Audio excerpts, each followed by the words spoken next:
That's just the way I do it. I mean, you know, look at James Cameron. I mean, I don't, as far as I know, he doesn't know anybody who's that tall and blue. He does great with his mind and fantasy, and, you know, look at Chris Nolan, too. So, I mean, everybody creates in different ways, but what I learned from my dad is to work from your own place. You know. How did you make the decision to show the body versus not show the body? We never even just thought not to show it. It was never a thing. We wanted the audience to see what the boys see. I mean, I always had this theory about, you know, when they ask me about the camera work, you know, I come at it as an actor. I was not a film school guy. I was an actor who became a director, and my camera work is simple. It's very simple. I don't try to do a lot of tricks. What my theory is put the audience in the best, give them the best seat in the house. Every time they should have the best seat in the house, so that I want to show them what I think the audience wants to see at that point. So I don't try to obscure anything. And I remember reading years ago, John Huston said he never got credit for his camera work because it was simple. You know, you didn't notice it.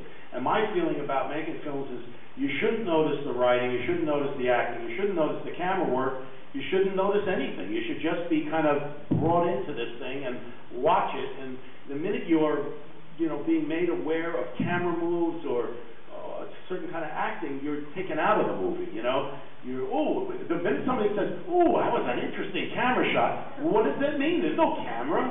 They're just boys walking on a track. There's no camera filming that. I mean, it's supposed to be a story that's supposed to sweep you away. Right there. I just want to say, you know, I was in my late teens when it came out. I'm sure you've heard it a million times, but it just, like you said, struck a chord with me, and it has played such a significant part of my journey, even moving from East Coast to West Coast to Tuesday. Just want to say thank you for playing your part in this. Oh, thank you.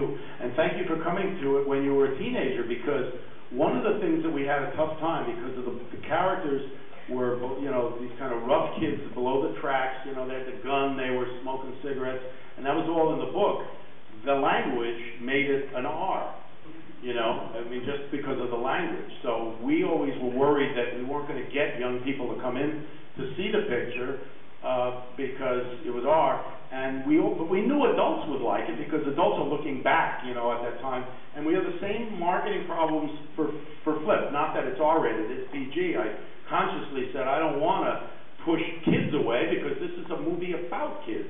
It's a movie that adults will probably enjoy more and probably get more out of, but it's a movie about kids. So I'm glad that you went to it as a teenager, and you know, I think we're going to have a hard time getting young people and teenagers to come in to see Flip for the very reason that, you know, it seems more like an adult thing. But maybe we'll cross over. I don't know. But we did fine with Stand By Me. Ultimately, we did really good, and kids did catch up to it.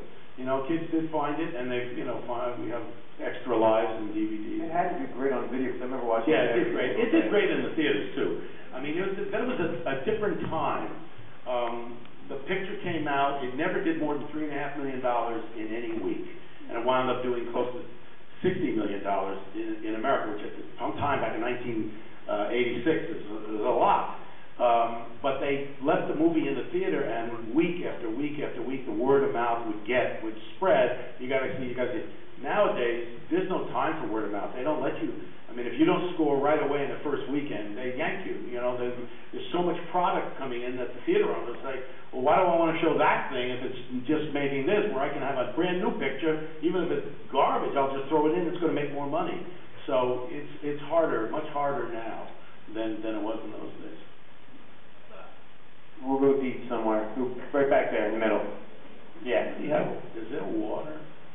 You don't have to rush, but if you find Andy, can we get a water, please? Yeah. Thank you. Go ahead. Yeah, I just wanted to ask you to talk a little bit about Princess Bride. What about the audience for that and the casting? There was such a brilliant cast, and yet very varied people. You had a wrestler, you had Manny Patinkin, who was known as a singer. How did you get all those people together to form together on this brilliant cast? Well, there were very specific characters that were created in the book, The Princess Bride by William Goldman. So, I mean, there was Fezzik, you know, he was a giant. And so it's not like you can throw a stick and 50 giants show up. Well, it's Andre the Giant, and if he can't do it, you're in trouble. So we got him, and Mandy, I had seen Mandy do Che Guevara. I thought he could do the Spaniard really well. I mean, that was, South American, but, he had an accent he could do well.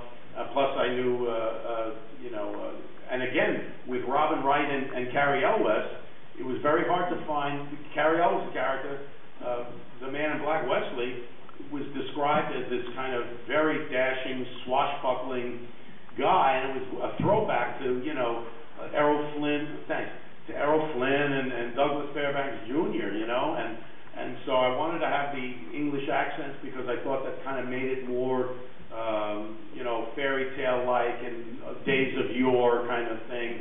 And Carrie I saw him in a movie called Lady Jane, and he was great. He looked like Douglas Fairbanks Jr. when he put that mustache on, and he was perfect. And we had a really hard time finding Buttercup, which was Robin Wright, because it was described as the most beautiful girl in all the land. And again, I went to England. We saw lots of girls, and they were pretty and they did good, but it wasn't that magical fairy tale looking princess. And at the last minute, right before we were about to leave we came back here, before we leave for London to do the movie, Robin Wright came in to audition, and she was in a soap opera at the time called Santa Barbara.